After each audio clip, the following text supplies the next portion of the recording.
नमस्कार, MT talk show में आपका स्वागत है। मैं सुश्री। आज हमारे साथ है एडवोकेट राजेंद्र प्रसाद मिश्र जी, जो जिला अधिवक्ता संघ के चुनाव में अध्यक्ष पद के प्रत्याशी हैं और संभावित अध्यक्ष भी। तो आइए उनसे हम कुछ मुद्दे पर बातचीत करते हैं। तो सर, सबसे पहले तो आपका हमारे चैनल में बहुत बहुत स्वागत है। तो सबसे पहले हम यही जानना चाहेंगे, इस बार चुनाव में आपके क्या मुद्दे रहेंगे? जिला अधिवक्ता संघ के चुनाव में सबसे अहम मुद्दा होता है साफ सफाई के शुद्ध पेयजल की व्यवस्था, प्लस बार और बेंच में सामंजस्य बैठाना और वह अधिवक्ता हित और अधिवक्ता सम्मान की सुरक्षा की गारंटी। यही मुद्दे होते हैं, यही मुद्दे सबके पास हैं। अधिवक्ताओं के बैठने की व्यवस्था, अधिवक्ताओं के क्या कहते हैं सुख सुविधा की व्यवस्था, इन सब चीजों को मुद्दा बनाया जाता है। हालांकि हमने देखा है कि जल्दी जीतने के बाद कोई ध्यान नहीं देता है, लेकिन 2015 में जब मैं मंत्री बना, लोगों ने हमको इस लायक समझा कि हाँ मैं मंत्री बन सकता हूँ, मुझे मंत्री बनाया, तो मैंने अधिवक्ताओं की सीटों का जीर्णोद्धार करना, अधिवक्ताओं के हित में काम करना, बल्कि जनपद न्यायालय में एक डिस्पेंसरी की व्यवस्था करना, ये सब काम मैंने किया। वो डिस्पेंसरी आज भी अपने पूरे उस पर चल रही है। 150-200 से अधिक लोग पर डे अधिवक्ता, वादकारी और कर्मचारी उससे लाभान्वित हैं। इस प्रकार अधिवक्ताओं की समस्याओं का निराकरण करने के लिए ही मैं आया हूँ। इधर कुछ साल से जो कार्यकारिणी आ रही है, वो कार्यकारिणी अधिवक्ताओं के हित और सम्मान की बात को ताक पर रख करके केवल अपना उल्लू सीधा करने का काम कर रहे हैं, जिसकी मैं निंदा करता हूं। और चाहिए क्या कि ये अधिवक्ता समूह का एक संगठन है और जिसमें अधिवक्ता हित की बात होनी चाहिए, वही ये लोग भूल जाते हैं। मैं इस पर ध्यान दूंगा कि हाँ अधिवक्ता हित की ही बात होवे। तो सर, अभी आप किस तरह की समस्याएं देखते हैं? अभी जैसे आप जिला जनपद न्यायालय के कैंपस में घुसिए तो दोनों तरफ गाड़ियां खड़ी हैं, आने जाने का रास्ता बाधित है। बाहर सड़क पर अगर किसी को इमरजेंसी में कहीं आना जाना हुआ तो बाहर निकल करके अपने साधन तक पहुंचने में उसको आधा घंटा लग जाता है। तो इस तरह की समस्याएं, स्टैंड है, स्टैंड पे समुचित व्यवस्था न होने का, हर आदमी चाहता है कि हमारी गाड़ी कचहरी परिसर में या कचहरी क्या कहते हैं कचहरी के बाहर स्टैंड पे खड़ी हो। तो इस प्रकार जो जाम लगता है उससे मैं इसको समाधान निकालने का प्रयास करूंगा। रही बात पेयजल की, कभी कभी पानी के कूलर लगे हैं, वाटर कूलर लगे हैं, पानी नहीं उपलब्ध है उसमें, तो पानी की व्यवस्था पूरी करना। सफाई, कहीं कभी झाड़ू लग गई है, कभी नहीं लगी है, कहीं गंदगी फैली है, कहीं कुछ है, सफाई की विशेष ध्यान रखना। टॉयलेट वगैरह, वॉशरूम वगैरह में से अजीब सी स्मेल पूरे परिसर में महकती रहती है, तो उन पर भी ध्यान देना। यही सब हमारे मेन मुद्दे हैं।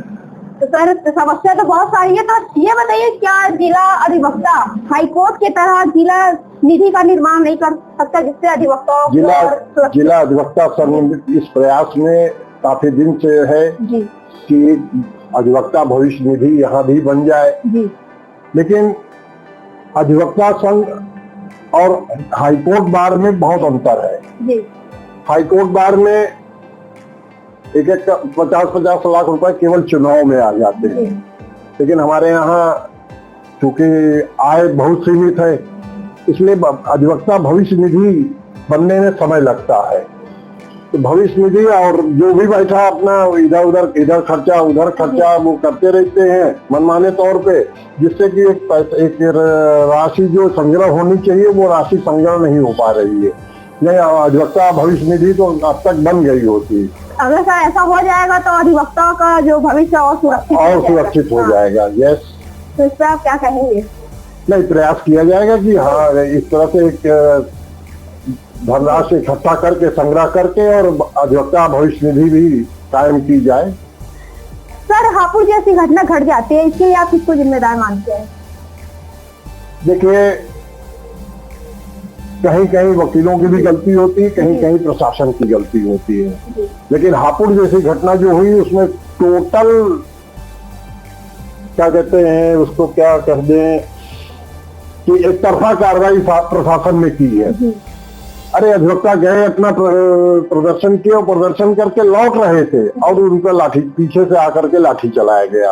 और जिस हिसाब से वीडियो वायरल हुए थे उस हिसाब से क्या जेंट्स क्या लेडीज सबको लोगों ने बेहिसाब पीटा।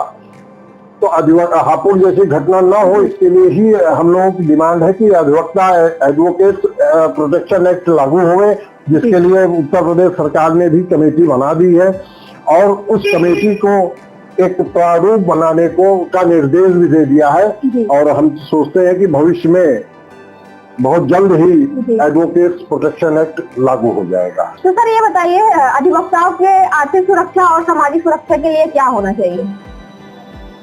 देखिए, एडवोकेट प्रोटेक्शन एक्ट में सारी चीजें हैं। अगर वो लागू हो जाता है तो इसमें जरा भी शक नहीं कि अधिवक्ता की सामाजिक और वो सारी सुरक्षा मुहैया हो जाएगी। पर आपको ये नहीं लगता कि अधिवक्ताओं को हेल्थ के बारे में भी सोचना चाहिए?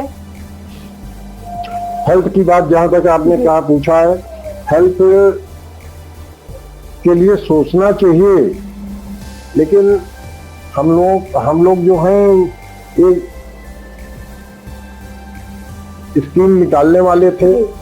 एक स्कीम बन रही थी कि सबका हेल्थ इंश्योरेंस हो जाए, सामूहिक हेल्थ इंश्योरेंस हो जाए, लेकिन उसके लिए हेल्थ इंश्योरेंस जो एजेंसी है, जिस एजेंसी से बात हो रही थी, उस एजेंसी ने बहुत लंबी डिमांड कर दी। उस कारण से वो हेल्थ इंश्योरेंस जो है वो मामला एकदम अभी बंद पड़ा है। देखते हैं, कोशिश किया जाएगा भविष्य में अगर वो लागू होगा तो उसको भी लागू करने का प्रयास किया जाएगा। तो ये भी होना चाहिए कि हाँ, अधिवक्ता संघ में एक अस्पताल भी होना चाहिए जिसके लिए अधिवक्ताओं को आराम से ट्रीटमेंट मिल सके। देखिए, 2015 में मेरे को डिस्पेंसरी मिली। डिस्पेंसरी आज भी रन कर रही है और वो जिस कमरे में डिस्पेंसरी चल रही उसमें जगह है। मैंने अपने अधिवक्ता भाइयों से भी यही बात कही है और कहा है, आज भी कह रहा हूँ कि अगर हमको मजबूत करते हैं अगर हमारे अधिवक्ता भाई, तो उसमें कम से कम 2 बेड फर्स्ट एड के लिए, कि अगर किसी को कोई दिक्कत हुई वो वहां लिटाया गया, लिटा करके ड्रिप चली या इंजेक्शन लगा, जो हुआ वो हुआ, किया जाए और उसके बाद तब उसको शिफ्ट किया जाए हॉस्पिटल में। तो पीएचसी टाइप की फर्स्ट एड उसको वहीं पे उपलब्ध हो जाए, ये हमारा प्रयास रहेगा। सर, ये अधिवक्ता तो हर जगह होते हैं, हाँ, बुद्धिजीवी भी होते हैं, सबका काम भी यही कराते हैं। तो आपको यही लगता है कि हाँ, राज्यसभा और विधानसभा में अधिवक्ता की भी सीट आरक्षित होनी चाहिए? राज्यसभा और विधानसभा में अधिवक्ताओं की सीट सुरक्षित होनी चाहिए। जिस तरह से शिक्षक संघ का एक सीट है और एमएलसी की और वो है, उसमें भी होनी चाहिए। इसके लिए स्टेप बाय स्टेप अगर वो हुए, बातचीत होवे तो वो भी संभव है, बशर्ते कि हमारे बार काउंसिल जो हमारी मातृ संस्था है, bar council of Uttar Pradesh, वो और बार काउंसिल ऑफ इंडिया, वो इस पर बात करे, शासन प्रशासन से बात करके उस पर अपना वो करे, निर्णय ले, तब उसके बाद। सर, जैसे कि अधिवक्ता संघ का चुनाव हर साल होता है, तो ऐसा नहीं होना चाहिए कि 2 साल और 5 साल का कार्यकाल होना चाहिए? नहीं। क्यों? इसलिए कि जो 2 साल बैठ जाएगा, 2 साल के लिए या 5 साल के लिए हो जाएगा, तो जो बैठेगा वो मनमानी करने लगेगा। और यही नहीं चाहिए, एक अंकुश रहे उसके ऊपर कि हाँ 12 महीने बाद इलेक्शन होना है। अब ये देखिए, वर्तमान कार्यकारिणी साल भर में इलेक्शन होना चाहिए, लेकिन साल भर में इलेक्शन न करके 5 महीने आगे बढ़ा ले रही हो। आज भी अगर इलेक्शन मीटिंग थी और आज भी इलेक्शन कराने के लिए कंफर्मेशन नहीं हुई, तो ऐसी स्थिति में अगर 2 साल का हो जाएगा तब तो और मोनोपोली बना लेंगे, फिर 2 साल नहीं 2.5 साल 3 साल बिता करके तब इलेक्शन कराएंगे। इसलिए हमको कहना चाहिए कि हर साल इलेक्शन हो। हाईकोर्ट में भी हर साल होता है। तो सर ये बताइए कि आप अपने वादे कितने पूरे करेंगे, या हर साल की तरह आप भी? मैंने वादे किए ही नहीं किसी से जी। मैं सन 87 से यहाँ पे वकालत कर रहा हूँ। पहले हमारे बाबूजी थे जी। बाबूजी के साथ ही वकालत मैंने शुरू की और 87 से आज तक मैंने ये हर साल इलेक्शन हो रहा है तो हर साल नए नए वादे, नए नए चेहरे देखने को मिलते हैं, लेकिन वादे हमें कभी पूरे होते नहीं दिखे। तो ऐसी स्थिति में मैं कोई वादा न मंत्री जब बना तब भी मैंने कोई वादा नहीं किया था, लेकिन अधिवक्ता हित में जो जितना काम हो सका उतना किया। वही चीज आज भी दोहरा रहा हूँ कि मैं कोई वादा नहीं करता। अधिवक्ता हित से, अधिवक्ता सम्मान से कोई समझौता नहीं करना है मेरे को। जो उनके हित में काम होगा, जो उनके वो होगा, सारी व्यवस्थाएं मैं करने को तैयार रहूंगा।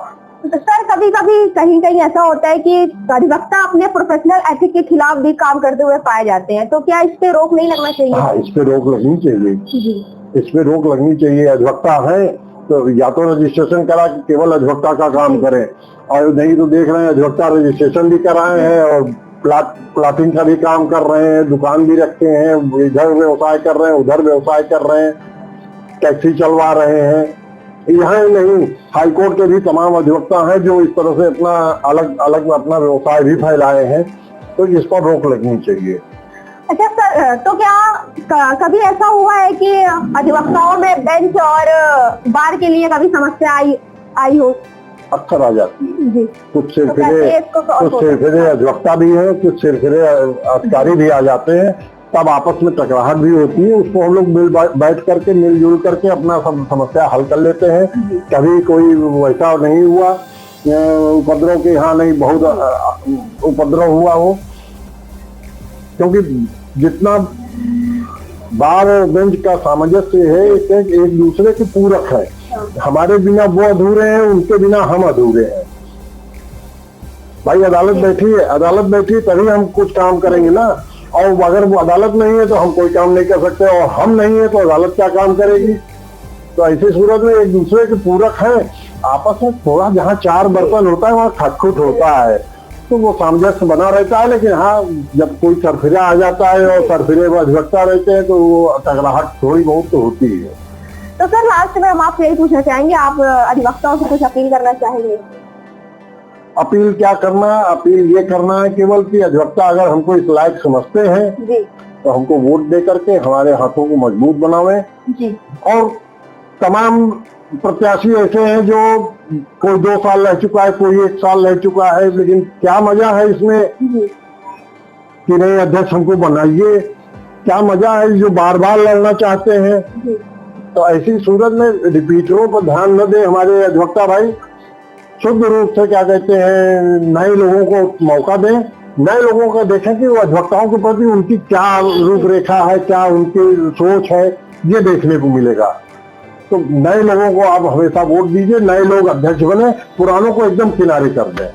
तो जैसा कि आप लोग ने देखा, हमारे साथ एडवोकेट राजेंद्र प्रसाद मिश्र जी थे, जिनसे हमने जिला अधिवक्ता संघ चुनाव के बारे में बातचीत की।